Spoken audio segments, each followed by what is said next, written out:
Order! Order! You are an incorrigible delinquent at times.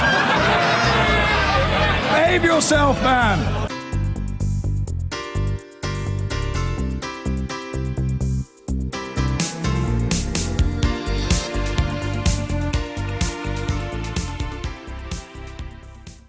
Now, who shot JFK? Did we fake the moon landings? And whatever happened to Biggie, Tupac, and Diane Abbott? All the far left's eulogizing of Venezuela's socialist revolution. The world is full of mystery, intrigue, and strange goings-on. For example, in last year's Labour leadership election, 4.5% of Labour members voted for Liz Kendall. It's an unexplained phenomenon that still puzzles many of us today. Oh, it does. That's why we're putting conspiracy theories in this week's Spotlight.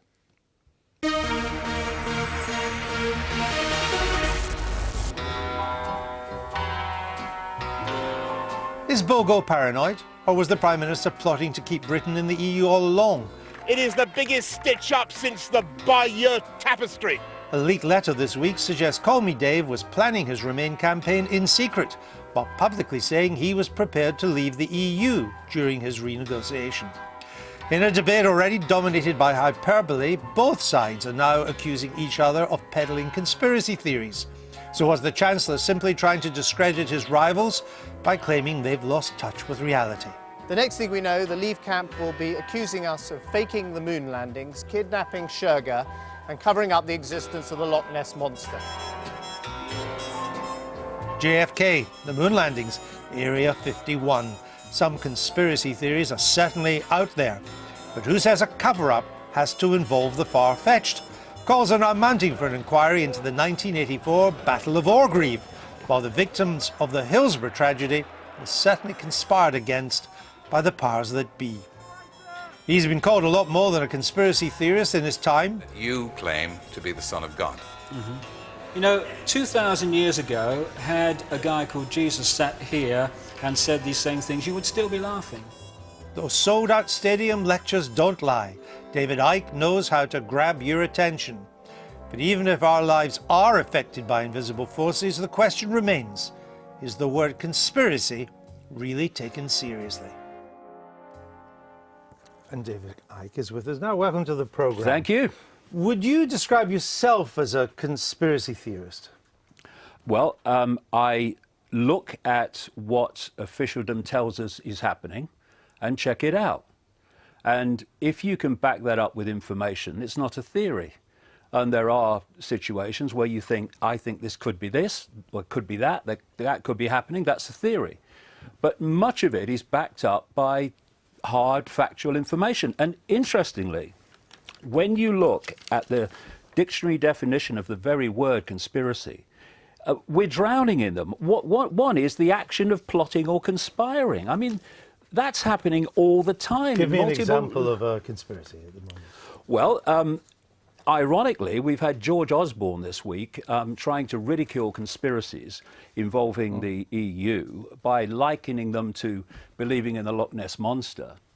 And in the same week, we've had the Daily Mail exposing the Prime Minister for conspiring, in effect, with big business to frighten the public into staying in the EU, while publicly to Parliament as well, saying that he would come out if the renegotiations didn't work. That's a conspiracy. Is that a conspiracy, or is it just politicians doing the time-honoured thing of being less than honest with us?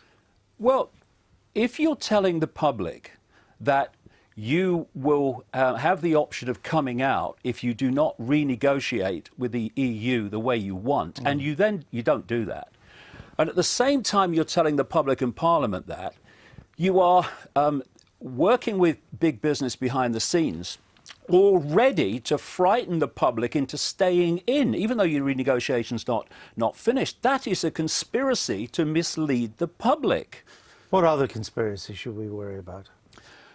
Well, what we're looking at all the time are conspiracy after conspiracy coming to light, while the idea of conspiracy and the very word conspiracy is demonized. For instance, we have a situation with this Chilcot inquiry where we're going to see, indeed the information has already come out, that the Prime Minister of the time, Tony Blair and George Bush and the administrations, lied to us to justify an invasion of Iraq.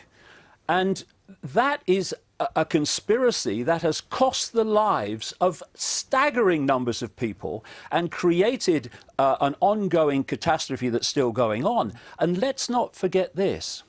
The very same people, not just the same agencies, the same people that told us there were weapons of mass destruction in Iraq when they knew they weren't, those very same people gave us the official story of 9/11.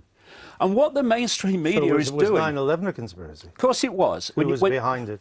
Well, what was behind it was... No, who was behind it? Well, again, in the time we've got here, it's very difficult. But there is a network that works through government agencies, through organisations like the CIA, etc., to push an agenda on the world which is unfolding by the day.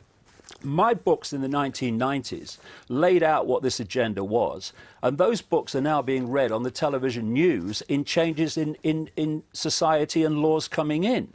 Okay. And the thing is, this is the point, the mainstream media has accepted that those characters, those same characters, lied about Iraq, but will not question in any way the same people's version of 9/11. They're journalists, it's their job.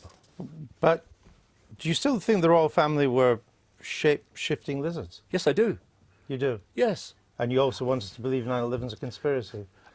Yes, but the Doesn't point that rather undermine... I mean, well, no, it I can doesn't. see the point that you might have some question 9/11, but if you also think that Buckingham Palace is inhabited by lizards, it kind of undermines but it's not it. that. It's not that simple. There's a whole big backstory before you get to what I'm saying. If you deliver it in one line, oh, you know, the world's run by reptiles, you meet it on one level. Oh, that's crazy. Immediate reflex action.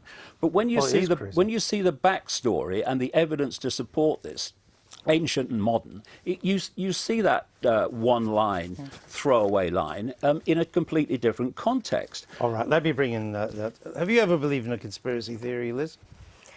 No, I haven't, but I think David Icke is really interesting on this, because he says that sort of paradoxically we keep obsessing about conspiracies because somehow it's actually reassuring to think that there's some great network or some purpose, when in fact the world is chaotic and random and terrible things happen. And Iraq was just a horrible foreign policy mistake. And we can't get our heads around it. You see, as a journalist, I would love to believe in conspiracy theorists because they're much better stories. But almost everything I've ever investigated, it turns out cock-up is a better explanation than conspiracy. Yes, I know people put a lot of work into conspiracy theories, but I still think they're actually intellectually lazy. I think, you know, people just don't want to get their head around the way things really work. That having been said, I mean, let me say firstly that, you know, a lot of people are gullible about conspiracies. I mean, I think the police were extremely gullible about the Downing Street paedophile ring, as it turns out. And on the other hand, I'll just end my comment with this point, there clearly was a conspiracy over Hillsborough. And over 28 years or whatever it was, people denied there was a conspiracy, but there was.